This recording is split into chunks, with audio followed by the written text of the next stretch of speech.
Hi viewers, வணக்கம். DGN Kathambam சேனலுக்கு உங்களை வரவேற்கிறோம்.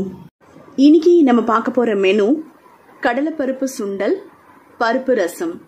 கடலைப்பருப்பு அதுல என்ன நன்மைகள் இருக்கு அப்படின்னு பாத்தீங்கன்னா, நம்மளோட திசுக்கள், எலும்புகள், செல்கள் இதெல்லாம் ஸ்ட்ராங்கா இருக்கிறதுக்கும் உருவாக்குறதுக்கும் இந்த கடலைப்பருப்பு ரொம்ப ரொம்ப அவசியமான ஒரு உணவு. அதாவது அதிகமா நம்ம உணவுல எடுத்துக்கலாம்.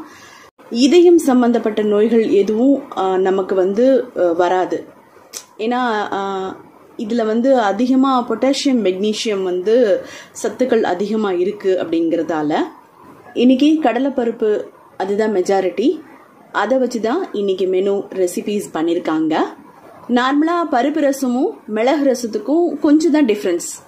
என்னன்னா, பருப்பு வேக வச்ச தண்ணியில வைக்கிற ரசம் பருப்பு ரசம், பட் மிளகு மெஜாரிட்டியா இருக்கும், கடலைப்பருப்பு தண்ணியும் மெஜாரிட்டியா இருக்கும். வாங்க இவங்க எப்படி செய்யறாங்கன்னுட்டு நம்ம பார்ப்போம். நீங்க DGN Kathambam சேனலுக்கு புது வரவா இருந்தீங்க அப்படின்னா எங்களோட சேனலை சப்ஸ்கிரைப் பண்ணுங்க, பெல் ஐக்கானை பிரஸ் பண்ணுங்க, ஆல்னு கொடுத்துருங்க. அப்போதான் நான் போடுற வீடியோஸ் எல்லாமே உங்களுக்கு இமீடியட்டா அடுத்தடுத்து சேரும். ஸ்கிப் பண்ணாம வீடியோ பாருங்க. அப்போதான் அவங்க சொல்ற மெஷர்மெண்ட்ஸ் எப்படி செய்யணும் அப்படிங்கறதெல்லாம் நம்ம தெரிஞ்சுக்க முடியும். கடலைப்பருப்பு சுண்டல் தேவையான பொருட்கள் சொல்றேன். 1/4 கிலோ கடலைப்பருப்பு, ஒரு மூடி தேங்காய், ஒரு தேக்கரண்டி சீரகம், ஒரு 5 காஞ்ச மிளகாய், ஒரு 1/2 தேக்கரண்டி உப்பு, ஒரு 1/2 தேக்கரண்டி மஞ்சள் பொடி,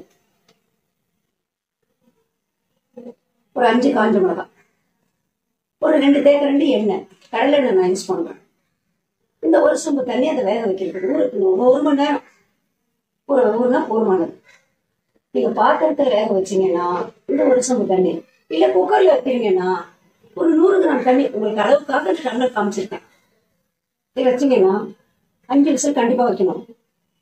ஏன்னா நம்ம அதுல வடிச்சிட போறோம், தாளிச்சிட போறோம், திரும்ப அதுல பருப்புலையோ காயிலோ வேகாது. ஆகையினால அப்புறமா செய்முறை சில கடலை பருப்பு தாளிக்க போறேன். சும்மா 2 தேக்கரண்டி எண்ணெய் போதுமானது. ஏன்னா நம்ம தேங்காய் போடுறோம் அதுல. ஆகையினால மிளகா, சீரகம், நான் கடுகு போட மாட்டேன், சீரகம் தான் போடுவேன். கடுகு வேணா போட்டுக்கலாம். எண்ணெய் காஞ்சதுக்கு அப்புறமா முதல்ல மிளகா தான் போடணும். ஏன்னா சில நேரம் வரணும், சீரகத்தை முதல்ல போட்டு தீஞ்சு போயிடும். ஆகையினால மிளகா அதை போடுற மாதிரி, காஞ்ச மிளகா ஒரு 5 மிளகா போதுமானது. 1/4 கிலோ தானே கடலை பருப்பு.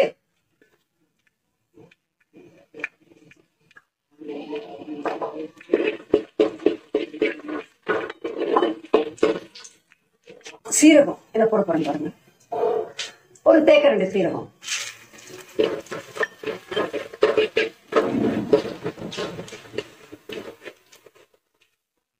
தேங்காய்,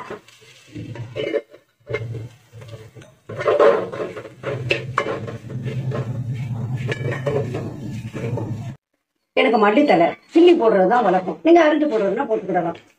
உடனே பருப்பையும் கொட்டிடலாம். இதை கொட்டுற பாருங்க.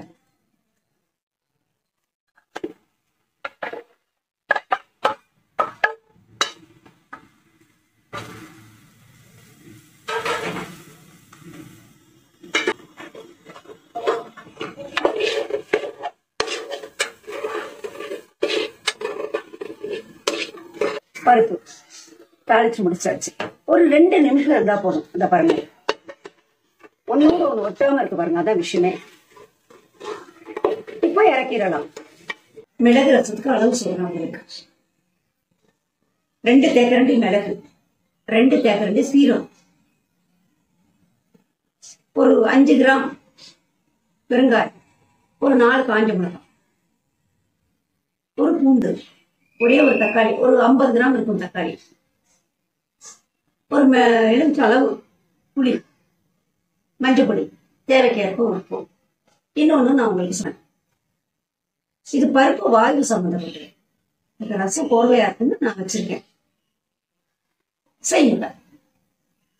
நான் பருப்பு குக்கர்ல வைக்கல சொன்னேன் இல்லைங்களா, சாதாரணமா இதை வச்சிருக்கேன். அது வடிகட்டின தண்ணி தான். அந்த பருப்போட தண்ணி ரசத்துல சேர்த்துக்கிட்டோம்னா ரொம்ப நல்லா இருக்கும். இப்ப மல்லித்தலை போடுறேன். நான் உங்ககிட்ட காமிச்ச விழுதெல்லாம் உப்பு இல்லாம அரைச்சிருக்கேன். இன்னொன்னு சொல்றேன், ரொம்ப நையா அரைக்க கூடாது, கடைசியில வடிகட்ட முடியாது, குழம்பு மாதிரி ஆயிடும்.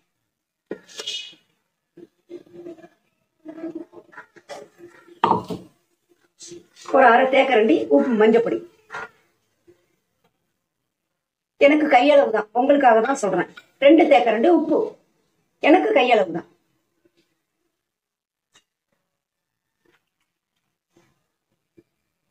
ஒரு 1 லிட்டர் தண்ணி.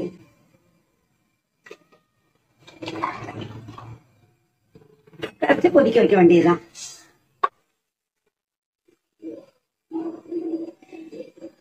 ரசம் நல்லா கொதிச்சிடுது. இதை ஒரு தேக்கரண்டி நெய் விடுறேன் பாருங்க.